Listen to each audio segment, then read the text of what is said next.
السلام عليكم بنات، صافا؟ نتمنى تكونوا بخير وعلى خير ويلقاكم هذا الفيديو في احسن الاحوال. نتوما وجميع العائله اليوم نصايبوا غريبه ديال الكوك مع السميده كتجي غزاله. المهم هنا المقادير: عندنا 2 معالق كبار ديال الكونفيتور، عندنا هنا القصيعه فاش غنخلطوا الخليط، واحد الخماره حمراء كيف ما شفتوا، كاس ديال الزيت وكاس ديال السكر وكاس خاوي غادي نعبروا به الكوك والسميده.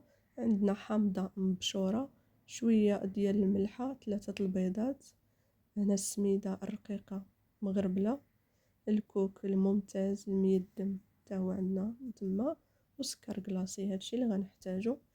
غادي نقولوا بسم الله. هنايا نبداو في القصعه، درنا قبيصه الملحه وداك الكاس ديال السنيده و3 البيضات، نخدموهم مزيان مع بعضهم. كيجي غزال بصراحه. غير تبعوا يعني من الفيديو من الاول حتى الاخر باش تستافدوا شنو هما المراحل وحده من مور الاخرى. وغنوريكم القضيه الفران ان شاء الله. هنا شفتوني انا ضفت تما كاينه الكونفيتور، وهنا هزات معايا العجينه 3 الكيسان ديال الكوك وواحد ديال السميده صافي، باش كتجي العجينه هكذا مرخوفه. وخدموها بيديكم مزيان مزيان مزيان. شفتوها؟ هذا هو القوام ديالها، ما تزيدوش عليها. هنا شفتوها كيفاش كتجي غزاله الصراحه. كنتمنىكم تجربوها والبارطاج مع العائله والاصدقاء باش تعمل فائده للجميع. هنا كنعاود معكم المقادير باش اللي ما شافهمش يولي يشوفهم. غادي نشرح لكم القضيه ديال الفران. غادي ديروا الفران درجه الحراره 200 ياكو، ولا ما تخلطوها وتقدوها وتفندوها.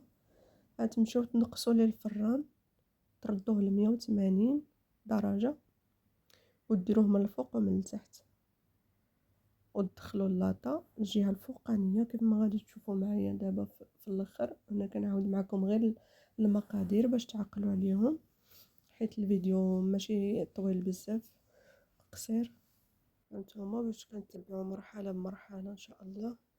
الصراحه كتجي غزاله، كتجي خفيفه، المذاق كيجي ما نقولكمش مع ديك النكهه ديال الحامض والكوك، كتجي صراحه خطيره.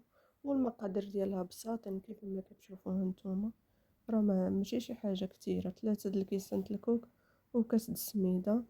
عجنوها باليديدات ديالكم. في الاول راه شفتوني انا كيفاش خلطت السوائل، ولكن في الاخر خدمتها بيدي. ها هو شوفوا كنفندوها مزيان دابا في الكوك بحال هكا، وغادي نديروها في اللاطه.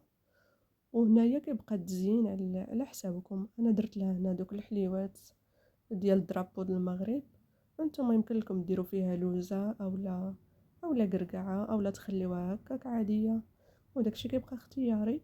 وهنايا راني نقصت الفران كيف ما قلت لكم، شوفوا، وحطيت اللاطه من الجهه الفوقانيه صافي، وسدوه خليوها تشقق على خاطرها وكتهبطوها شويه لتحت. شوفوا كي كتجي كتحمق صراحه، بالصحه والراحه. البارطاج مع العائله والاصدقاء. ما تنساوناش من تعليقاتكم الزوينه بحالكم. شكرا لكم. انايا واحد البريره ديال اتاي من شغل يديكم بالصحه والراحه. غادي نقسم معكم واحد الحبه باش تشوفوها كيفاش كتجي من الداخل، كتجي مهويه وطايبه من الفوق ومن التحت. ها هي شوفوا كيفاش كتجي زوينه بزاف بحالكم. غنقول لكم شكرا لكم، نهاركم مبروك، مع السلامه. وصلنا لنهايه الفيديو، ان شاء الله الفيديو قادم ان شاء الله.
لا انطيني